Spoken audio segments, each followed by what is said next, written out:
বাংলাদেশ ফুটবলে আবারও আলোচনার কেন্দ্রবিন্দু কোচ হাবিয়ের কাবরেরা ও তথাকথিত সিন্ডিকেট খেলোয়াড়। টপিকটা এখন শুধুমাত্র মাঠে নয়, মাঠের বাইরেও আগুন ছড়াচ্ছে। বাংলাদেশ ফুটবলের কোচ হাবিয়ের কাবরেরা দীর্ঘদিন ধরেই সমালোচনার মুখে। অভিযোগ, তিনি কয়েকজন সিনিয়র খেলোয়াড়ের ওপর অতিরিক্ত নির্ভরশীল।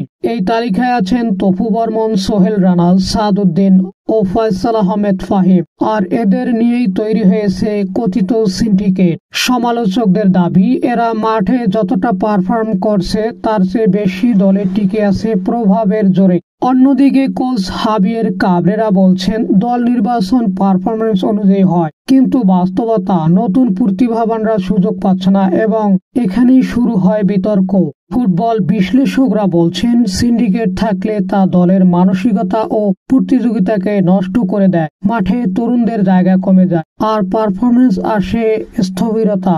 সিন্ডিকেটের অভিযুক্ত খেলোয়াড়রা এখনো মুখ খোলেননি, তবে ভিতরের অনেকে নাম প্রকাশে অনিচ্ছুক থেকে বলেছেন, দলে একটা গোষ্ঠীভিত্তিক প্রভাব কাজ করছে। এখন প্রশ্ন একটাই, সিন্ডিকেট ভাঙবে কবে? কাবরেরা কি নতুন মুখদের সুযোগ দেবেন, নাকি পুরনো ছকেই চলবে বাংলাদেশ দল? বাংলাদেশ ফুটবলের মাঠে এখন শুধু খেলা নয়, চলছে প্রভাব, প্রতিদ্বন্দ্বিতা আর পরিবর্তনের লড়াই। সিন্ডিকেট না সংস্কার, কোনটা জিতবে সেটাই এখন সময়ের অপেক্ষা। বাংলাদেশ দলে সিন্ডিকেট, কাবরেরা ও সিনিয়রদের বিতর্কে উত্তাল ফুটবল। তপু, সোহেল, সাদ, ফাহিম, সিন্ডিকেটের আগুনে জ্বলছে বাংলাদেশ ফুটবল।